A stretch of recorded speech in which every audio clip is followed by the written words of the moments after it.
Hi friends. So today we will talk about Kriya Yoga, a technique which I learned 12 years back, and it is also called the key to transformation, a key to transform your life, and it can give you so much of peace and joy which you've been really chasing outside of yourself. It just makes you realize it is all within yourself.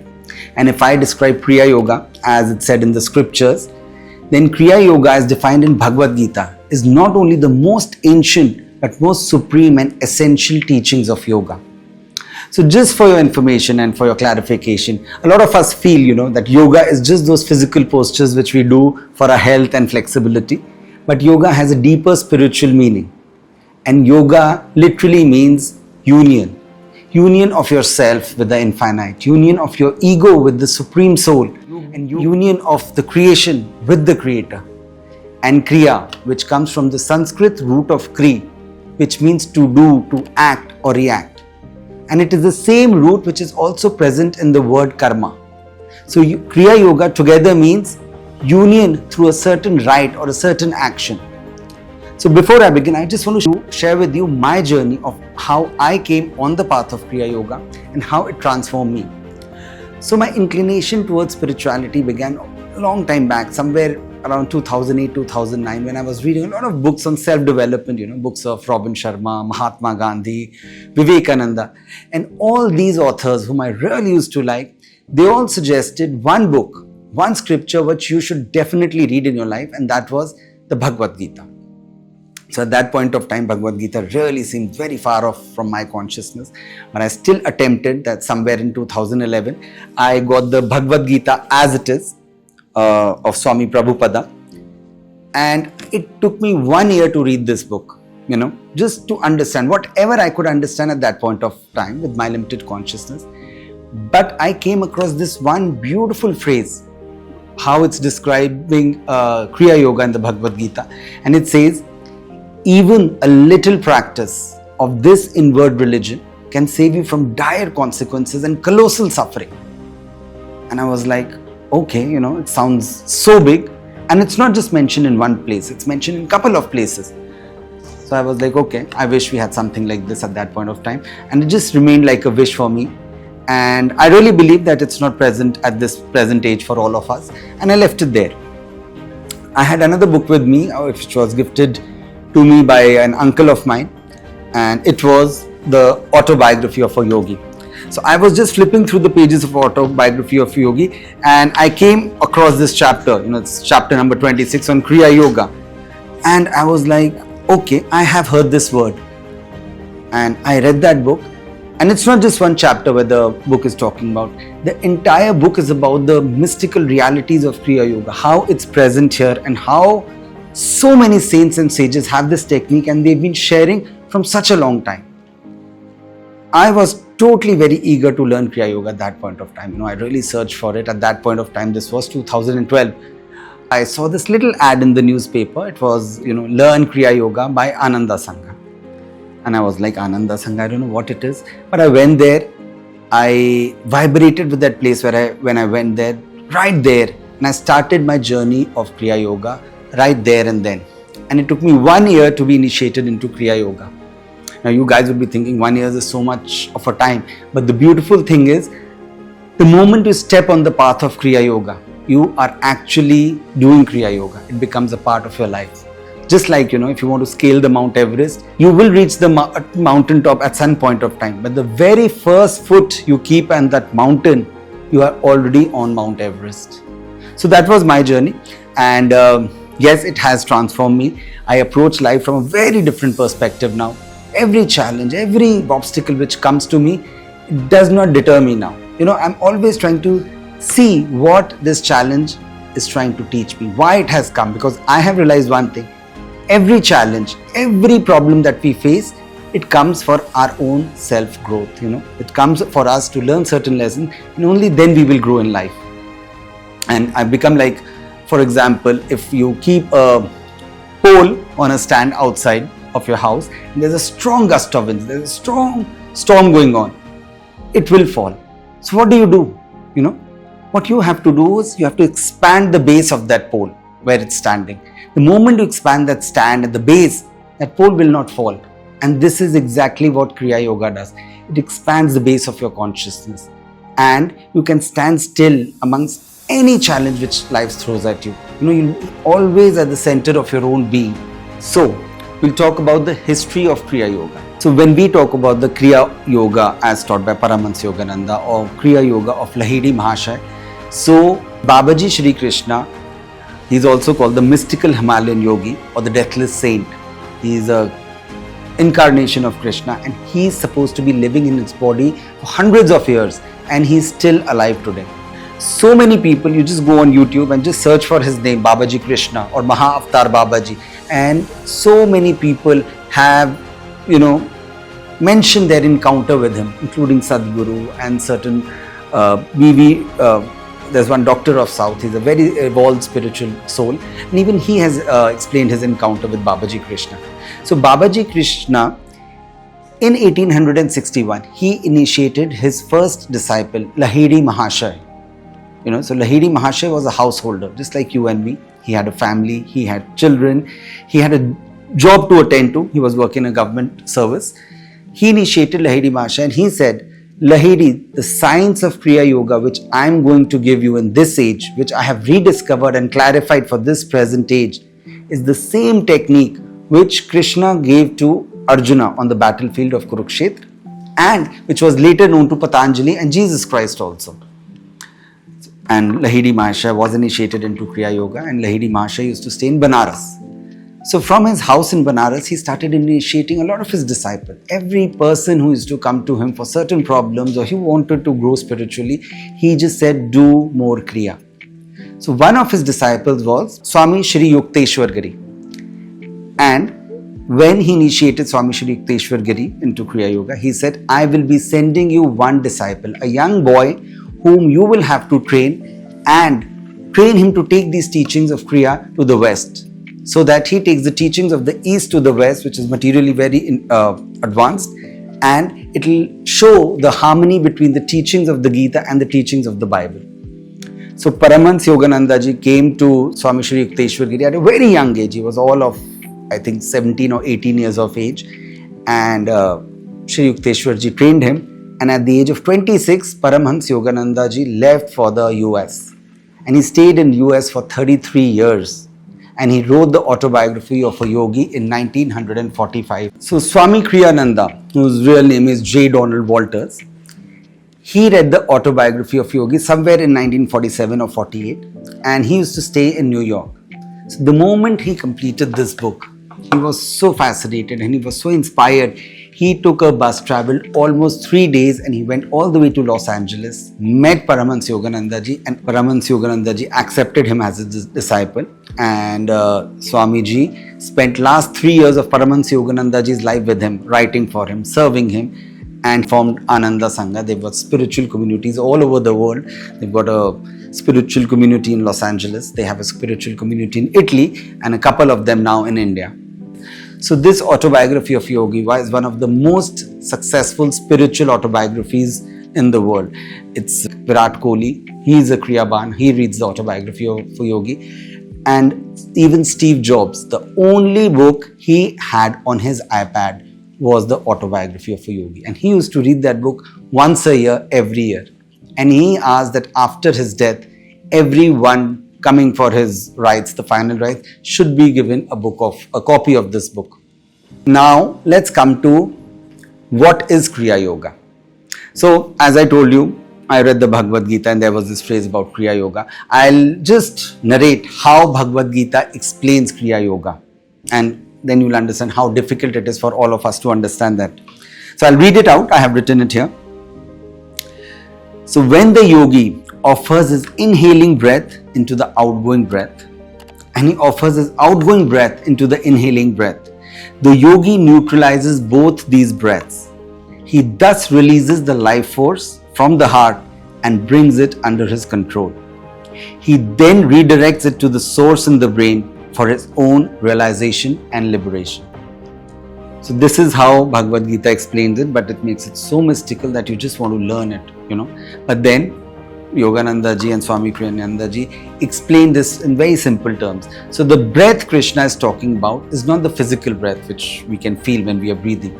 They're talking about the cause of this physical breath. And the cause of this physical breath is the movement of the life force, the movement of the prana in our body.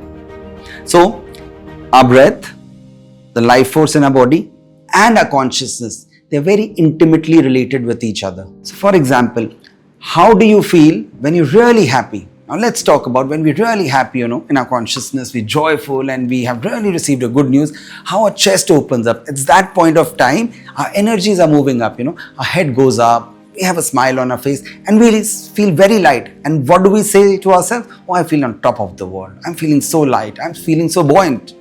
And how do we breathe at that point of time? It's like we're really affirming life and you take a deep inhalation, But in contrast to this, how do you feel when you are very tensed, you are full of fear or you have received a bad news, how your energies just go down, your shoulders fall forward, you have a sorrowful face, your eyes drop down, your energies have moved down.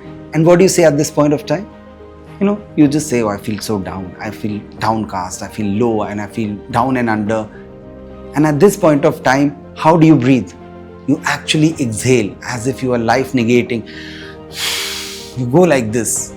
So it's the cause is actually your consciousness. When you are happy, when you are calm, you really inhale. But if you are sad, you are tense, how do you exhale? And when you really tense, how your breath becomes so shallow and so frantic. But when you're peaceful and calm, it's slow and deep. So if these three things, our breath, our energy, and the state of our consciousness, they are very intimately related, and each one of these can be controlled by either of these. So many times when we are tense, we are advised, oh, just breathe peacefully, breathe calmly, take a deep breath. What does it do? It actually calms our mind. So what Kriya Yoga does is, it uses the life force very consciously. We have to offer that life force up our astral spine. We have an astral spine right ahead of our physical spinal column. And that astral spine is what carries our prana and life force. We consciously move with the help of our breath, that energy, that prana, and offer it up to the highest point of our consciousness, which is here, right here at the point between our eyebrows, which we also call the Agya Chakra, or it is called the spiritual eye, or you can say it's also called the doorway to superconsciousness. And we have one more chakra which is at the bottom of our spine. We have 6 chakras, but I'm just talking about these 2 chakras at this point of time. One more chakra which is called the Mooladhara chakra, or the coccyx center. So entire job for our own self-realization, for us to reach a highest level of consciousness, to unite with the Supreme Consciousness, is to make sure this energy flows up continuously. And that's what Kriya Yoga does. Now, what stops this flow of energy? This energy which has to move up, it continuously is going out through our senses, all our 5 senses, in various things which we want in our life. We want that car, we want that house, we want that situation, we want that relationship. And continuously that energy is going out. And it's not just going out and comes back like this. It actually creates a small little vortex. Till the time you don't achieve that thing, that energy is just there, stuck somewhere. You feel that energy is stuck in your mind, but it is actually stuck at your heart. That feeling is right here for that thing. And we just forget that those things cannot provide us happiness. We feel happy when we get that new car. We confuse enjoyment with happiness. If that car had the capacity to give us happiness, then till the time we had that car, we should have been happy. But what happens? What happens is, the moment that car is new, you are happy. But the moment that car starts to get old or starts to wear and tear, your happiness goes away. Whereas it shouldn't have gone away, because you still have that car. So the happiness is right not there. It's all within us. It's our enjoyment which takes our consciousness out of ourselves. So firstly, it removes this delusion that happiness is outside of ourselves. And how does it do it? So our spine is the main channel of our energies. Okay, and Kriya Yoga, I will help you understand this with the help of an example. How does a bar of iron become into a bar of magnet?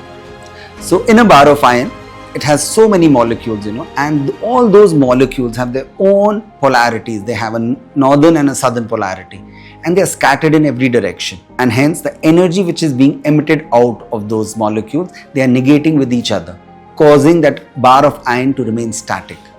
But the moment we give that bar of iron an electric charge, or we make electricity flow through that bar of iron, all those molecules, they get aligned according to their own polarities. They realign because of that flow of electricity, because of the magnetism of that electricity, and that bar of iron becomes a magnet.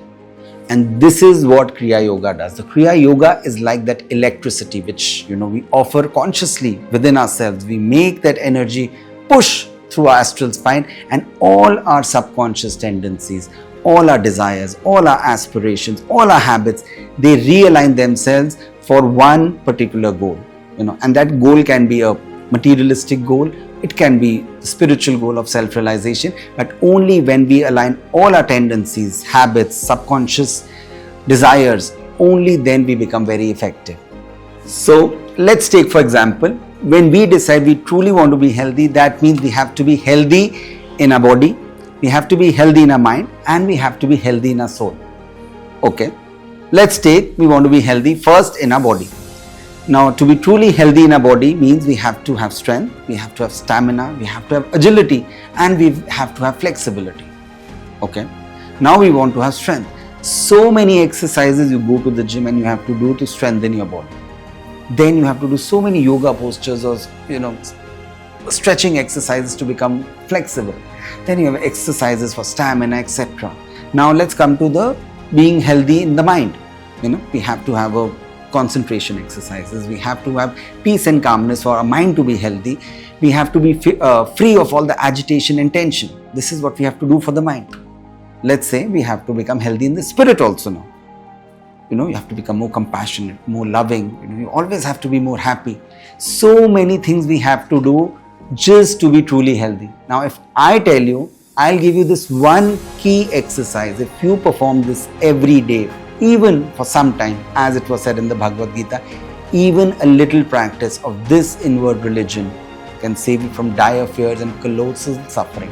If I give you this one exercise which you do perform every day, and you will be totally healthy, truly healthy at all levels, won't you grab that opportunity? So this is exactly what Kriya Yoga does, because changing every habit of ours, whether it's desires, attachments, so many fears which we have, one by one will take an endless amount of time. But performing that little exercise every day can really transform, and hence it's called the key to transformation. So Paramhansa Yogananda used to say that Kriya Yoga is the airplane route to self-realization, because one Kriya breath, if performed properly, which approximately takes around 30 seconds, it has the power to give you 1 year of natural spiritual evolution. So for example, just a spiritual lesson that, love your neighbor. Love the other person the way you love yourself, because even he's coming from the same source. He is also made in the same image of God. But what do? We take years, we take life after life, we take ages to learn this simple lesson. Sometimes we don't even learn that lesson in one lifetime. I'm not saying in one breath you will learn that, that person is like your brother, but it will start changing your consciousness.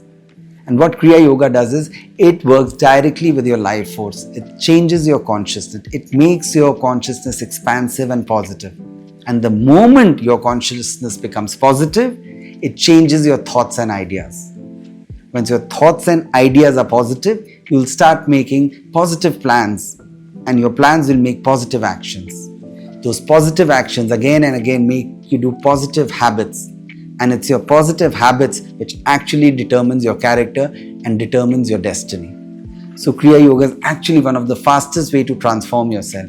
So before we end, I just want to share something which Swami Kriyananda used to say about Kriya Yoga. He used to say, if only we could direct all our energies in a single direction, with our entire being, with our mind, with our heart, with our soul, and all our willpower. If and only if we could simply learn to say yes to life, instead of mixing every yes with a no or a maybe, our powers of accomplishment would be far greater than what we could have ever imagined for ourselves, including our desire for self-realization. So this particular podcast, I just wanted to share with all of you. It's been such a transformative journey for me, and I hope it inspires you. And if you need any help, I am leaving the link below in the description, and you can contact Ananda Sangha. Even you can just contact them to learn to meditate. They have a level 1 learn to meditate. That is absolutely essential for all of you. Just if you want to learn to be more concentrative, learn to be more peaceful, calm, and to be at the center of yourself in any of the life challenges. And I would just say, be more conscious. Hope you had a great time. Be well. Take care. Thank you.